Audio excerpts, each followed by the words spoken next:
কখনো কি ভেবে দেখেছেন যে সমাজে ভালো লোকেরা কেন কষ্ট পায় আর দুষ্ট লোকেরা সুখে জীবনযাপন করে? এমনকি আমরা লক্ষ্য করি যে যারা ভালো তাদের মৃত্যু অনেক সময় খুব কষ্টকর হয়, অথচ যারা মন্দ তারা হয়তো তাদের ধন সম্পত্তির সাহায্যে দীর্ঘকাল সুস্থভাবে জীবনযাপন করে। কেন হয় এরকম? কখনো কি ভেবেছেন এই বিষয়ে?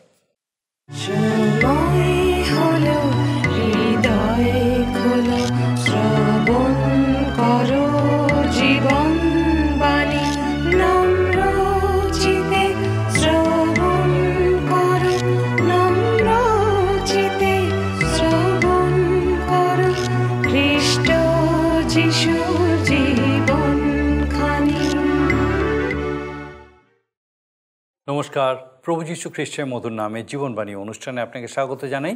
গীতসংহিতা পুস্তকের অধ্যায়নে আমরা আমাদের গত পর্বে 69 সংখ্যার গীত নিয়ে আলোচনা করছিলাম। অদ্বিতীয় এই গীতটিতে আমরা ভাববাণীমূলকভাবে প্রভু যীশুর জীবনের অন্ধকারময় সময়কে প্রকাশিত হতে লক্ষ্য করেছি। আমাদের আজকের পর্বে গীতসংহিতা 70 থেকে পরপর কয়েকটি গীত আমরা আলোচনা করব। গীতসংহিতা 70 রাজা দাউদের লেখা একটা ছোট্ট সুন্দর গীত। অদ্ভুতভাবে গীতসংহিতা 40-এর শেষ 5 পদকে এখানে পৃথক একটি গীত হিসেবে দেখানো হয়েছে। এই জন্যে আমরা এটাকে একটি স্মরণার্থক গীত বলতে পারি। এখানে এমন কয়েকটি বিষয় আছে যা আমাদের স্মরণে রাখতে হবে। এই গীতটি মুক্তি পাওয়ার জন্য ঈশ্বরের কাছে কাতর নিবেদন, যা আমরা প্রারম্ভিক পদে লক্ষ্য করি।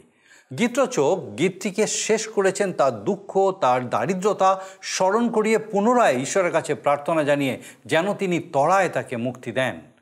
71 গীত একটি বিষাদ সঙ্গীত এবং একটি বার্ধক্যের গীত। গীতটির রচয়িতা কে ছিলেন সেটা সঠিকভাবে জানা না গেলেও সম্ভবত রাজা দাউদ তার বৃদ্ধ বয়সে এটি রচনা করেছিলেন। গীতটি মূলত দুই ভাগে ভাগ করা যায়। প্রথম অংশে ঈশ্বরের সঙ্গে গীত রচকের একটা ঘনিষ্ঠ সম্পর্কের প্রকাশ আমরা লক্ষ্য করি, একটি বিশ্বাসপূর্ণ সহভাগিতার আভাস পাই। এটি শুরু হয়েছে ঈশ্বরের উপরে নির্ভরতাপূর্ণ একটি প্রার্থনা সহকারে। দীর্ঘ জীবন অতিবাহিত করার পরে গীতরচক ঈশ্বরের কাছে প্রার্থনা করেছেন যেন এই বৃদ্ধ বয়সে, যখন আর তার আগের মতো বলশক্তি নেই, তখনও যেন তিনি তাকে পরিত্যাগ না করেন। গীতের দ্বিতীয় ভাগটিও একটি প্রার্থনা। এই অংশে আমরা দেখি যে তার শত্রুরা তাকে ভয় দেখাচ্ছে যে ঈশ্বর আর তার সহায় নন, তিনি তাকে ত্যাগ করেছেন। আর তাই গীতরচক আবার প্রার্থনা করেছেন যেন ঈশ্বর তার কাছ থেকে দূরে চলে না যান, অবিলম্বে তাকে সাহায্য করেন। এখানে নির্দিষ্টভাবে বৃদ্ধ বয়স তার পক্ষ কেশের উল্লেখ হতে দেখা যায়। গীতের শেষে আমরা দেখি যে গীতরচক নিশ্চিন্ত হয়েছেন যে ঈশ্বর এই বৃদ্ধ বয়সও তার সঙ্গে সঙ্গে আছেন, তাকে রক্ষা করছেন, সমস্ত শত্রুর হাত থেকে উদ্ধার করছেন। আর তাই তিনি প্রাণ ভরে ঈশ্বরের প্রশংসা করছেন, তার আরাধনা করছেন। 72 গীতের শিরোনামে বলা হয়েছে যে এটি সলোমনের একটি গীত, কিন্তু গীতটি শেষ হয়েছে এই বলে যে রাজা দাউদের প্রার্থনা সমাপ্ত হলো। সম্ভবত রাজা দাউদ এটি সলোমনের জন্য রচনা করেন। গীতসংহিতা পুস্তকের দ্বিতীয় খণ্ড বা যাত্রা পুস্তক বিভাগ শেষ হয়েছে এই গীতের মাধ্যমে, যেখানে অপূর্বভাবে বলা হয়েছে তাহার গৌরবে সমস্ত পৃথিবী পরিপূর্ণ হোক। এটাও একটি মসীহ সম্বন্ধীয় গীত, যেখানে মসীহ স্বয়ং এসে তার গৌরবময় রাজ্য প্রতিষ্ঠা করছেন। এখানেও ঈশ্বরের ধর্মশীলতা লক্ষণীয়। প্রভু যীশু একদিন তার ধর্মশীলতায় শাসন করবেন। এই গীত তার গৌরবময় রাজ্যের বর্ণনা করে। ঈশ্বর রাজা দাউদকে এই ভাববাণীমূলক দৃষ্টিশক্তি দিয়েছিলেন, যার মাধ্যমে সেই গৌরবময় রাজ্যকে পেয়েছিলেন। তিনি খ্রিস্টকে রাজ্য শাসন করতে আর সমগ্র পৃথিবীকে তার গৌরবে পরিপূর্ণ হতে দেখেছিলেন। এটা দেখার জন্যই তিনি প্রার্থনা করেছিলেন। তিনি জানতেন যে একদিন তার প্রার্থনা পূর্ণ হবে, আর এর অধিক তার আর কিছু প্রার্থনা করার নেই। আমাদের আলোচনার পরবর্তী গীত হচ্ছে 73 গীত, যার সাথে সাথে আমরা গীতসংহিতা পুস্তকের তৃতীয় খণ্ড বা লেবীয় পুস্তক অংশে প্রবেশ করব। গীতসংহিতার তৃতীয় খণ্ড হচ্ছে গীতসংহিতা 73 থেকে 89, এবং এই অংশে অনেকগুলি সুন্দর সুন্দর গীত আমরা পেয়ে থাকি। এই অংশকে লেবীয় পুস্তকের অনুরূপ এই জন্য বলা হয় কারণ এখানে প্রধান লক্ষণীয় বিষয় হলো ঈশ্বরের ধর্মধাম। লেবীয় পুস্তকের বিষয়বস্তু হচ্ছে প্রথমত ঈশ্বরের তাম্বু এবং পরে মন্দিরের আরাধনা। আমরা গীতসংহিতার এই অংশে লক্ষ্য করব যে ঈশ্বরের ধর্মধামের বিষয় এবং বিশেষ করে ঈশ্বরের গৃহের দুটি বিষয়ের উপরে গুরুত্ব দেওয়া হয়েছে। লেবীয় পুস্তকে দুটি গুরুত্বপূর্ণ বিষয় হলো ঈশ্বর পবিত্র এবং রক্তসেচন ব্যতি রেখে পাপ মোচন হয় না, এবং এর মূল কথা হলো পবিত্রতা এবং বলিদান। গীতসংহিতার এই অংশে এই দুটি শব্দ স্পষ্টভাবে প্রকাশিত হয়েছে। গীতসংহিতা 73 থেকে 83 এই 11টা গীত আসফ রচিত সঙ্গীত। ৭৩ গীতটি আসফ শুরু করেছেন ঈশ্বরকে ইসরায়েলের পক্ষ বলে। ঈশ্বর যে সমগ্র ইসরায়েল জাতির পক্ষে ছিলেন নাকি এই জাতির নির্দিষ্ট কিছু মানুষের পক্ষে ছিলেন, সেই বিষয়ে আমরা বিস্তারিতভাবে আলোচনা করব। এরপরই তিনি বলেছেন যে তিনি চারিদিকে তাকিয়ে লক্ষ্য করেছেন যে তার জাতির লোকেদের মধ্যে কেবল যারা দুষ্ট তারাই সমৃদ্ধশালী হয়ে উঠছে। তাহলে যে কত অধার্মিক, অনৈতিকভাবে তাদের জীবন নির্বাহ করে তারই বর্ণনা আমরা এই গীতে লক্ষ্য করি। এরকম ধরনের লোকেদের বিষয়ে জনসাধারণে বেশি চর্চা করা হয়, তাদের দিকেই অধিকাংশ মানুষ আকৃষ্ট হয়। তাদের সবচেয়ে মন্দ বিষয় হলো যে তারা ঈশ্বরের উপস্থিতি অস্বীকার করে। গীতরচকের মনে একটাই প্রশ্ন, এই রকম দুষ্ট অধার্মিক লোকদের এত কেন শ্রীবৃদ্ধি হচ্ছে? তারা দিন দিন কেন সমৃদ্ধ হয়ে উঠছে? কেন তিনি তার এই প্রশ্নের উত্তর তখন পেলেন যখন তিনি ঈশ্বরের শরণ নিলেন, তার ধর্মধামে প্রবেশ করলেন? আসুন আমরা বিস্তারিতভাবে এই গীতের অন্তর্নিহিত অর্থ অধ্যয়ন করি। প্রিয় বন্ধু, আজকের আপনাদের কাছে বেশ কয়েকটি গীত নিয়ে আলোচনা করব। শুরু করছি ৭০-এর গীত দিয়ে। গীত ৭০ ছোট্ট গীত, মাত্র ৫টা পদ, তবুও বড় সুন্দর। এই 5টা পদ আবার গীত ৪০-এর শেষ 5 পদের পুনরুক্তি। তবে কি হঠাৎই ওই 5 পদ পুনর্বার উল্লেখিত হয়েছে অথবা ভুলবশত আবার লেখা হয়েছে? কোনো সমালোচক বলেন এই 5 পদ হঠাৎ এখানে নতুন করে আলাদাভাবে উল্লেখিত হয়েছে। আমি বলবো হঠাৎ হয়নি, কিন্তু ঈশ্বর তাঁর ইচ্ছানুসারে দাউদকে অনুপ্রাণিত করেছেন যেন তিনি ওই 5 পদ আবার লেখেন। কিন্তু কেন জানেন? আপনার বিষয়ে জানি না, আমার স্মরণশক্তি কম, আর ৪০-এর গীত পাঠের পর ৭০-এর গীতে পৌঁছাতে কি পড়েছিলাম ভুলে গিয়েছি। কিন্তু ঈশ্বর চাইলেন যেন ওই 5টি পদের কথা স্মরণে রাখি, আর সেই জন্যই পদগুলো আর একবার উল্লেখিত হলো। তাহলে আমরা এই গীতটাকে স্মরণার্থক গীত বলি না কেন? আর একবার দেখি আমাদের জন্য এই গীতে কি আছে।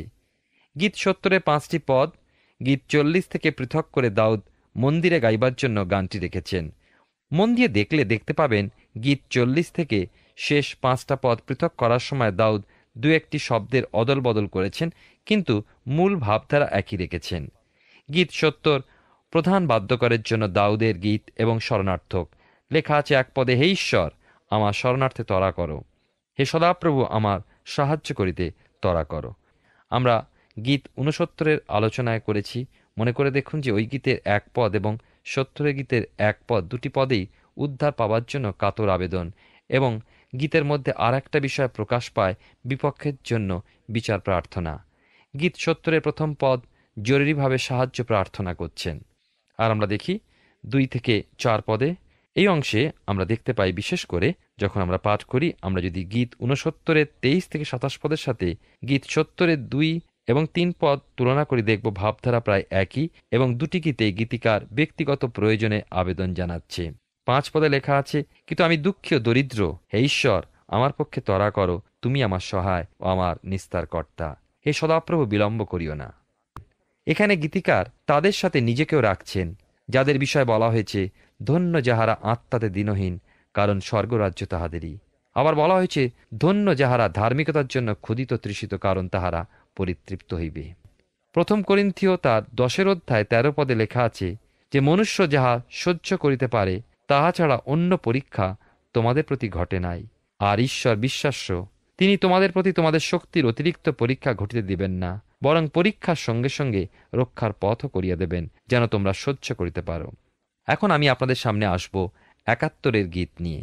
বৃদ্ধ বয়সের গীত। এই গীতটা একজন বৃদ্ধ লোকের প্রার্থনা, এবং গীতটা করুণ স্বরে গাইবার জন্য যেমন শোক মিছিলে মানুষ দুঃখ ভরা সুরে গায়, সেই প্রকার এই গীতটি আমরা বলতে পারি। সম্ভবত গীতটা দাউদ তাঁর অতি বৃদ্ধ বয়সে রচনা করেছেন। এই গীতটা রচনা ও ভাবাবেগ থেকে বোঝা যায় যে জীবনের দীর্ঘ সময় ঈশ্বরে নির্ভরশীল জীবনযাপন করার পরই এরকম কথা বলা যায়। গীতটার বিশেষত্ব এই, 1 থেকে 9 পদ এবং 10 পদ থেকে 18 পদ একটা সমতা রক্ষা করেছে। ৭১-এর গীতের 1 পদ থেকে 9 পদ ঈশ্বরের সঙ্গে সৌহার্দ্যপূর্ণ সহভাগিতার ছবি। আমরা দেখি যে, সদাপ্রভু আমি তোমার শরণ লইয়াছি, আমাকে কখনো লজ্জিত হইতে দিও না। 2 পদে দেখি লেখা আছে, তোমার ধর্মশীলতায় আমাকে উদ্ধার করো, রক্ষা করো, আমার দিকে কর্ণপাত করো, আমাকে ত্রাণ করো। আমরা যদি এইভাবে পাঠ করে যাই সব কটি পদ, আমরা দেখতে পাই যে সব কটি পদই বিশ্বাসপূর্ণ কৃতজ্ঞতার পরিচয় দেয়। 1 পদ, সদাপ্রভু আমি তোমার। 2 পদ, তোমার ধর্মশীলতা। 3 পদ, তুমি আমার বসতির শৈল। 4 পদ, হে আমার ঈশ্বর। 5 পদে দেখুন, তুমি আমার আশা। 6 পদে রয়েছে, তুমি আমার। 7 পদে রয়েছে, তুমি আমার দৃঢ় আশ্রয়। 8 পদে যে তোমার প্রশংসা, তোমার সৌন্দর্য। এই বিষয়গুলো 9 পদ ও 7 পদের ভাব প্রকাশের পথ প্রস্তুত করে। যেমন 7 পদের প্রথম অংশ, আমি অনেকের দৃষ্টিতে অদ্ভুত লক্ষণ স্বরূপ। 9 পদে বলা হয়েছে, বৃদ্ধ বয়সে আমাকে পরিত্যাগ করিও না, আমার বল ক্ষয় পাইলে আমাকে ছাড়িও না। আমরা স্পষ্ট দেখতে পাচ্ছি যে ঈশ্বর কাজ করে চলেছেন। গীতরচক তাঁর দীর্ঘ জীবনে ঈশ্বরের লোকেদের মধ্যে একজন উদাহরণস্বরূপ ব্যক্তি। তথাপি আমরা দেখব, ঈশ্বরের লোক হলেও শত্রু কিন্তু তাকে ছাড়েনি, বিব্রত করেছে, ভীতি প্রদর্শন করেছে, প্রাণ হরণের চেষ্টা করে চলেছে। এবং এই ক্ষেত্রে ঈশ্বর কি ব্যবস্থা নেবেন ও নিতে পারেন, সে বিষয়ে দেখা যাক। সংকট চলা সত্ত্বেও সিদ্ধান্তের কথা 10 পদ থেকে 18 পদে। প্রথম অংশ আমরা দেখি 1 পদ থেকে 9 পদ পর্যন্ত। আমরা দেখি এই পর্যন্ত প্রার্থনার একটা অংশ পেয়েছি। এখন প্রার্থনার আর একটা অংশ দেখব।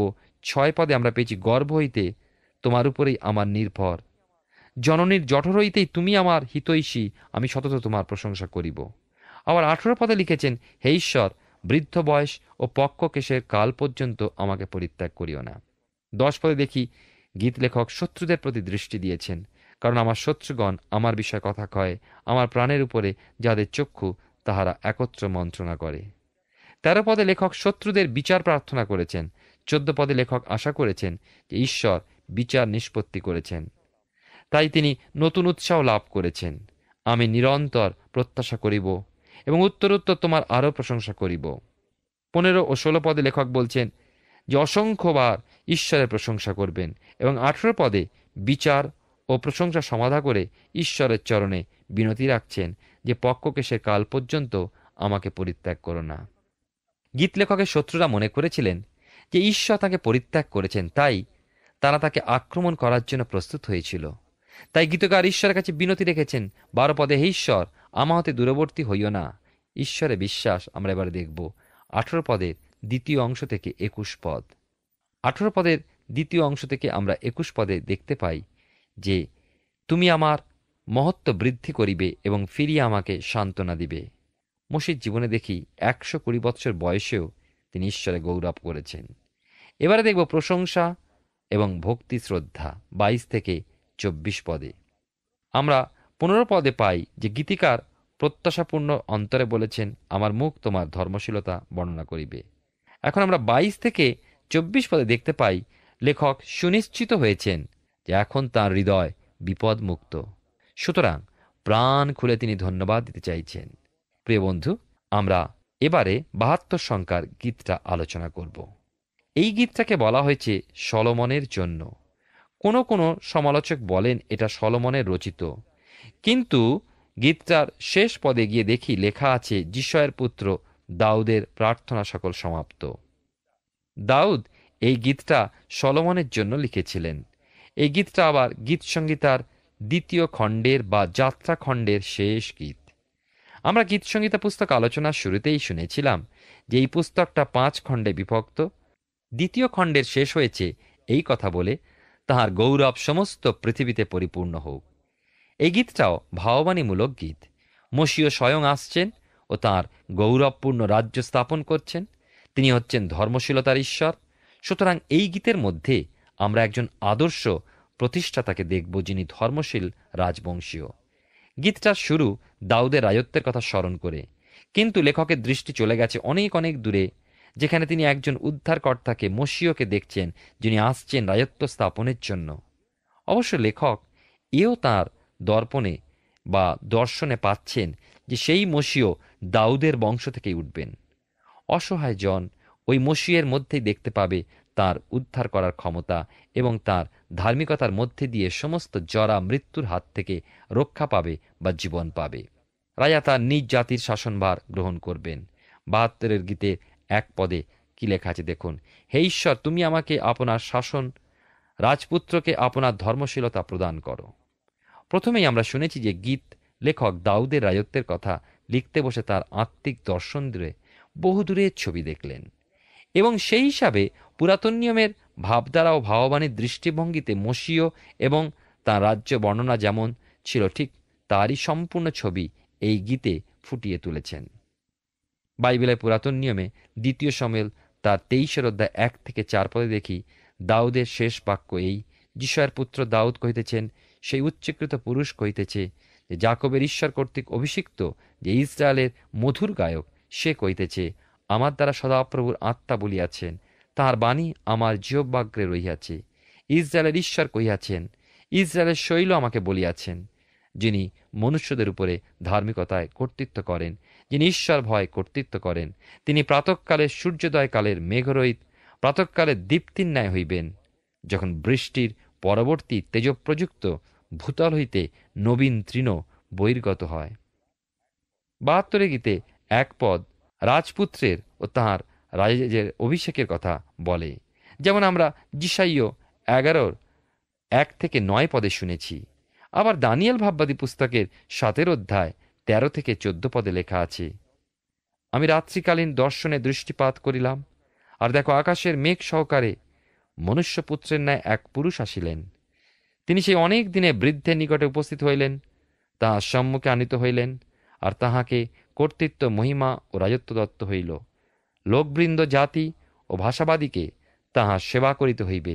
তাহার কর্তৃত্ব অনন্তকালীন কর্তৃত্ব, তাহা লোপ পাইবে না, এবং তাহার রাজ্য বিনষ্ট হইবে না। 72 গীতে 2 পদে লেখা আছে, তিনি ধার্মিকতায় তোমার প্রজাগণের ন্যায় তোমার দুঃখীদের বিচার করিবেন। 3 পদে পর্বতগণ, উপপর্বতগণ ধার্মিকতা দ্বারা প্রজাদের জন্য শান্তিরূপ ফলে ফলবান হইবে। চরিত্রগতভাবে সেই রাজার শাসন হবে ধার্মিকতা ও বিচারের। ধার্মিকতাতে বোঝায় সুন্দর চরিত্র ও নৈতিক জীবন, বিচারে বোঝায় সুশাসন ও উন্নত জীবন ধারণ। এরপরে আমরা 4 থেকে 7 পদ আমরা দেখি। আমরা 1 পদ থেকে 7 পদে এই অংশে আমরা 3টে সত্য দেখতে পাই। প্রথমত, গীত রচয়িতা তাঁর দর্শনে যে রাজাকে দেখেছেন, তিনি পূর্বদেশীয় রাজাদের মতো বাইবেলে উক্ত অত্যাচারী, উৎপীড়ক এবং স্বেচ্ছাচারী রাজা হবেন না, কিন্তু ঈশ্বরের যেমনটি প্রয়োজন সেই মতো চলবেন। এই জন্য প্রার্থনা রাখছেন তিনি যেন ধার্মিকতায় বিচার নিষ্পন্ন করেন। কেমন ধার্মিকতা? মানুষের পরিকল্পিত ধার্মিকতা নয়, কিন্তু ঈশ্বরীয় ধার্মিকতা, যে ধার্মিকতা ঈশ্বর সমর্থন দেন। দ্বিতীয়ত, যেহেতু ওই রাজার ধার্মিকতা স্বভাবের জন্য ঈশ্বরের সাথে তাঁর সম্বন্ধ, সুতরাং তাঁর প্রজাদের সাথে ব্যবহারও ঈশ্বরের মতো স্নেহ ও করুণায় ভরা। দুঃখী প্রজাগণের বিচার করিবেন, দরিদ্রদের সন্তানদিগকে ত্রাণ করিবেন। তৃতীয়ত, ওই রাজা রাজত্বের দেশে থাকবে প্রাচুর্য, ফলে ফুলে ভরা, আর প্রজাপাল শান্তিতে বসবাস করবে। এবার আমরা দেখব সার্বভৌম রাজার প্রতি মানুষের দৃষ্টি। 72 গীতে 8 পদ থেকে 14 পদে আমরা সেই বিষয় পাই। এখানে দেখি যে ওই রাজা ধর্মময় এবং মহান, এই জন্যই তাঁর রাজত্বের প্রশংসা তাঁর রাজ্যের বাইরেও ছড়িয়ে পড়ল। ক্রমশ তাঁর রাজ্যের পরিসর বৃদ্ধি পেল, আর সেই দিন তাঁর রাজ্য পৃথিবীর প্রান্ত পর্যন্ত ব্যাপ্ত হবে। ঈশ্বরের প্রতিজ্ঞাত দেশ, যা আমরা পুরাতন নিয়মে পাই, তার চতুর্সীমা ছিল পূর্বে ইউফ্রেটিস নদী, পশ্চিমে ভূমধ্যসাগর, দক্ষিণে শিন প্রান্তর এবং উত্তরে হৎসর, ঐনন ও হোর পর্বত পর্যন্ত। এই রাজ্যের বিষয় বাইবেলের পুরাতন নিয়মেই সক্রিয় ভাববাদী পুস্তক 9 অধ্যায় 10 পদে আমরা পাই। লেখা আছে, তাহার কর্তৃত্ব এক সমুদ্র অবধি অপর সমুদ্র পর্যন্ত ও নদী অবধি পৃথিবীর প্রান্ত পর্যন্ত ব্যাপিবে। 72 গীতে 9 পদে এরপরে আমরা দেখি, এখানে লেখা আছে যে তাহার সম্মুখে মরুনিবাসীরা নত হইবে, তাহার শত্রুগণ ধুলা চাটিবে। এই মরুবাসীরা ছিল যাযাবর জাতি। 72 গীতে 10 এবং 11 পদে আমরা দেখি, তর্শিস ও দ্বীপগণের রাজগণ। তর্শিস হল দক্ষিণে স্পেন, এবং দ্বীপগণের রাজগণ ভূমধ্য সাগরের বিভিন্ন দ্বীপগুলোর কথা বলা হয়েছে। শিবা রাজ্য দক্ষিণ আরবে, সবা রাজ্য বর্তমানে ইথিওপিয়া। এই সকল রাজ্যের বিষয়ে বলা হয়েছে যে তারা মহান রাজাকে উপঢৌকন দেবে। প্রথম রাজাবলী তার 10 অধ্যায় 25 পদে আমরা পাই। এই বিশাল সাম্রাজ্য রাজার ব্যক্তিগত আশা আকাঙ্ক্ষা নয়, কিংবা রাজকীয় সম্মান লাভের ইচ্ছায় নয়, কিন্তু ধার্মিক রাজার সুন্দর শাসন পদ্ধতিতেই সাম্রাজ্য বিস্তার লাভ করবে। 12 থেকে 14 পদে যখন আমরা আসি, এখানে বলা হয়েছে যে রাজা দরিদ্র, দুঃখী, অনাথ, নিঃসহায়, আর্তনাদকারীদের উদ্ধার করবেন, এবং কেবল উদ্ধার করবেন তা নয়, কিন্তু মন্দ প্রভাব ও দিয়াবলের চাতুরি ও দৌরাত্ম থেকে তাদের প্রাণ মুক্ত করবেন, কেননা তাঁর দৃষ্টিতে ওই সকল মানুষের জীবন বহুমূল্য হবে। এবারে দেখি 72 গীতে 15 থেকে 17 পদে রাজার চিরস্থায়ী বদান্যতা। এই অংশে আমরা দেখতে পাই যে গীত 72 শেষ অংশ চূড়ান্ত আনন্দ, উৎসাহ ও শিহরণ যোগায়। ঈশ্বরের কাছে রাজার জন্য বিনতি জানিয়েছে। এখন ঈশ্বর রাজাকে আশীর্বাদ যুক্ত করেছেন, শস্য ফলে ফুলে ভরে দিয়েছেন। শুধু তাই নয়, প্রাচুর্যের পরিমাণ নেই, প্রজামণ্ডলী মুখে হাসি ভরেছে, ওষ্ঠের ও কণ্ঠে গান ও প্রশংসা, রাজাকে সম্মান ও ভক্তি জানাতে হৃদয় আকুল, দেশ শান্তিতে ছাওয়া। কেবল তাই নয়, এ রাজার রাজত্বের শেষ নেই, অনন্তকালীন রাজত্ব। বলা হয় যে সূর্যের স্থিতি পর্যন্ত তাহার নাম সতেজ থাকিবে। এমনই এক রাজার অপেক্ষায় মানুষ ছিল। পুরাতন নিয়মে দেখি এক মসিয়ের অপেক্ষা তারা করছিল, যিনি রাজত্ব স্থাপন করবেন। লোকলিখিত সুসমাচারের 1 অধ্যায় 32 এবং 33 পদে সেই বিষয় পাই। আবার ইফিসীয় 1 অধ্যায় 3 পদে পাই, ধন্য আমাদের প্রভু যীশু খ্রিস্টের ঈশ্বর ও পিতা, যিনি আমাদেরকে সমস্ত আত্মিক আশীর্বাদে স্বর্গীয় স্থানে খ্রিস্টে আশীর্বাদ করিয়াছেন। এবারে ধন্যবাদ ও প্রশংসার বিষয় পাই 72 গীতে 18, 19, 20 পদে। এই গীতের শেষ 3টি পদ ঈশ্বরের উদ্দেশ্যে ধন্যবাদ প্রশংসায় ভরা, এবং শেষ পদ গীত লেখকের পরিচয় ও বক্তব্যের সমাপ্তি। ধন্য সদাপ্রভু ঈশ্বর, ইসরায়েলের ঈশ্বর, কেবল তিনি আশ্চর্য ক্রিয়া করেন। আমরা দেখি 20 পদে গীতরচক দাউদের বক্তব্যের সমাপ্তিতে নিজ পরিচয় দিলেন। তিনি বললেন, যিশয়ের পুত্র দাউদের প্রার্থনা সকল সমাপ্ত। আমরা গীতসংহিতা পুস্তকের 3য় খণ্ডে এবারে প্রবেশ করলাম, কারণ আমি এরপরে 73 গীত আলোচনা করতে চলেছি। এর আগে আমি এই ভাগগুলো আপনাদের পরিষ্কার বলেছি। গীতসংহিতার 3য় খণ্ডে অনেকগুলো বড় সুন্দর সুন্দর গীত আমরা পাব। দাউদ যেমন একজন সঙ্গীতবিদ, গায়ক, বাদক ও সুরকার ছিলেন, 3য় খণ্ডের প্রথম 11টা গীত 73 থেকে 83 আসফের সঙ্গীত রূপে পরিচিত। আসফ তার গীত শুরু করলেন 1 পদে। 73 গীতে লেখা আছে, ঈশ্বর নিতান্তই মঙ্গলস্বরূপ, ইসরায়েলের পক্ষে যারা শুদ্ধচিত্ত তাহাদের পক্ষে। আসফ তার গীত শুরু করলেন এই কথা বলে যে ইসরায়েলের পক্ষে ঈশ্বর মঙ্গলস্বরূপ। তবে কি সকল ইসরায়েলের জন্য তিনি মঙ্গলস্বরূপ? না, তা নয়। কেবলমাত্র যাদের অন্তঃকরণ নির্মল ও সুচিহৃদয়।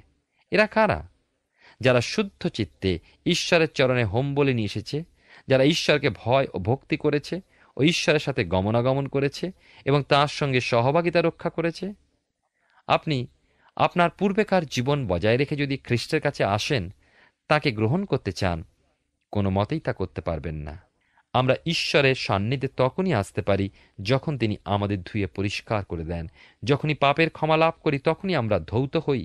শুধু তাই নয়, এই সূচি স্নান ঈশ্বরের বাক্যরূপে জল দ্বারাই হয়। কেবলমাত্র যীশুখ্রিস্টের রক্তে আমরা ঈশ্বরের সেই সূচিতা আমরা লাভ করতে পারি। আমরা এবারে 73 গীতে 2 এবং 3 পদে দেখি, আসব বলছেন, আমি আমার জাতির প্রতি দৃষ্টি দিলাম আর দেখলাম যে দুষ্ট লোকেরাই উন্নত হয়েছে এবং দিন দিন শ্রীবৃদ্ধি লাভ করেছে। সেই তুলনায় ঈশ্বর ভক্তদের গরিব অবস্থায় দিন কাটছে। 4 পদে দেখি, বড় আশ্চর্য লাগে, তাই না? দুষ্ট লোক ফট করে মরে গেল, কিন্তু যে যিশুকে জীবন দিয়েছে সে দীর্ঘদিন যন্ত্রণায় ভুগে প্রভুতে নিদ্রিত হল। 73 গীতে 5 এবং 6 পদে যখন আমরা আসি, তখন আমরা এই অংশে দেখতে পাই যে দুষ্টরা যখন বিপুল ধনলাভ করে, ধনী পর্যায়ে ওঠে, স্বাভাবিকভাবে তাদের অন্তর অহংকারে ভরে ওঠে। তারা জগতের দরিদ্রদের কেবল নয়, কিন্তু আপন বন্ধু, প্রিয়জন, এমনকি নিজ ভাইকে অতি তুচ্ছ জ্ঞান করে। 73 গীতে 7 পদে দেখি, তাদের চক্ষু মেদে ঠেলিয়া ওঠে, তাহাদের মনের সংকল্প অপরিমিত। ধনীদের অপরিমিত অর্থ বা সম্পদ থাকার জন্য অল্প দান লাভে সন্তুষ্ট হয় না, তাচ্ছিল্য ভরে তা গ্রহণ করে। কিন্তু দরিদ্র অতি অল্প সামান্য কিছু দান লাভ করলে কৃতজ্ঞতায় ও আনন্দে হৃদয় ভরে ওঠে। 8 পদে দেখি, তাহারা বিদ্রূপ করে ও দুষ্টতার উপদ্রবের কথা কয়, তারা দর্প কথা কহে। ওই প্রকার ধনীরা গরিবকে পায়ের তলায় রাখতে চায়। তারা চিন্তা করে, আমাদের সন্তানেরা বড় স্কুল কলেজে পড়ুক, ওই গরিবগুলোর অপেক্ষা অধিক শিক্ষা লাভ করুক। কিন্তু সব ক্ষেত্রে বা বেশিরভাগ ক্ষেত্রে তা হয় না। তারা ভাবে যে তারা ছাড়া সবাই আইন মেনে চলুক, আমরা বাদে। আপনি আপনার চারপাশে এই দৃশ্য অহরহ দেখছেন এবং আপনার হৃদয় তিক্ততায় ভরে যাচ্ছে। এবার আমি আসি 9 পদে। এখানে দেখি প্রতিদিনের সংবাদে আমরা দেখি যে ধনীদের বিষয় শোনা যাচ্ছে। এবারে 10 পদে দেখি এই জন্য তাহাদের জনতা সেই দিকে ফেরে, প্রচুর জল তাহাদের দ্বারা গিলিত হয়। এবং 11 পদে দেখি আর তাহারা বলে, ঈশ্বর কিরূপে জানিবেন? পরাৎপরে কি জ্ঞান আছে? দুর্জনেরা ঈশ্বরকে ভয় করে না। ধনীর ঈশ্বর তাদের ধন ও সম্পদ। দুষ্টরা বলে ঈশ্বর নাই। এরা মনে করে ঈশ্বর কি করে আমাদের ক্রিয়াকর্মের কথা জানতে পারবেন? 12 পদে দেখুন, যেমন আগে বলেছি, ধন সম্পত্তি দুর্জনদের ঈশ্বর। সর্বসময় তাদের একই চিন্তা, একই ধ্যান, একই চেষ্টা, যেন তেন প্রকারে সম্পদ বাড়াতে হবে, অর্থ সংগ্রহ করতে হবে। 13 পদে আমরা দেখতে পাই এই অংশে, এবং 16 পদ পর্যন্ত যদি আমরা দেখি যে দুষ্টরা দিন দিন শ্রীবৃদ্ধি পাচ্ছে। এই চিন্তাটাই আসফের সামনে সমস্যার মতো দেখা দিয়েছে। তার প্রশ্ন একটাই, ঈশ্বর মঙ্গলস্বরূপ, কিন্তু তার সামনে দুষ্টরা দিনে দিনে কেন শ্রীবৃদ্ধি পাচ্ছে, কেন উন্নত হচ্ছে, কেন ধনী হচ্ছে? এবং এবার তিনি নিজের প্রশ্নের উত্তর দিচ্ছেন 17 পদে, যাবৎ আমি ঈশ্বরের ধর্মধামে প্রবেশ না করিলাম ও তাহাদের শেষ ফল বিবেচনা না করিলাম। আসফের সকল সমস্যার সমাধান তখনই হলো যখন আসফ ঈশ্বরের ধর্মধামে গেলেন। আসফ তার প্রশ্নের উত্তর পেলেন, তিনি দুষ্টদের শেষ পরিণতির বিষয়ে বুঝতে পারলেন। প্রিয় বন্ধু, আসুন আমরা ঈশ্বরের চরণতলে আসি, তাহলে আমরা বুঝতে পারবো ঈশ্বরের পরিকল্পনা। ঈশ্বর আপনার জীবনে মঙ্গল করুন। আমরা গীতসংহিতা পুস্তক থেকে ধারাবাহিকভাবে অধ্যয়ন করছি। আমার বিশ্বাস মহান ঈশ্বর বিশেষভাবে আপনার সঙ্গে কথা বলছেন। সাধু মসির রচনা করা 5টি পুস্তক পবিত্র বাইবেলে প্রথম 5টি পুস্তক রূপে স্থান পেয়েছে। এই 5টি গ্রন্থের যে ভাবধারা, সেই অনুসারে গীতসংহিতা পুস্তক 5টি খণ্ডে বিভক্ত হয়েছে। গীতসংহিতা 73 নিয়ে আমাদের অধ্যয়ন শুরু করার সঙ্গে সঙ্গে আমরা এই পুস্তকের 3য় খণ্ডে প্রবেশ করেছি। 2য় খণ্ডের সঙ্গে এই খণ্ডের গীতগুলির মূল বিষয়ের তারতম্য লক্ষ্য করা যায়। লেবীয় পুস্তকের মতোই এই অংশের মূল বিষয় হলো ঈশ্বরের পবিত্রতা এবং তার ধর্মধাম, যা আমরা এই পর্বের ভূমিকায় এবং মূল আলোচনায় প্রকাশ করেছি। আমরা আমাদের পরবর্তী পর্বগুলিতে এই বিষয়টা আরও গুরুত্ব সহকারে লক্ষ্য করব। আমাদের আগামী পর্বের আলোচ্য বিষয় হলো গীতসংহিতা 74 থেকে গীতসংহিতা 78। আসুন এখন প্রার্থনায় যাব, আর আমি চাইব আপনি আমার সঙ্গে প্রার্থনায় যোগ দিন। আসুন প্রার্থনা করি।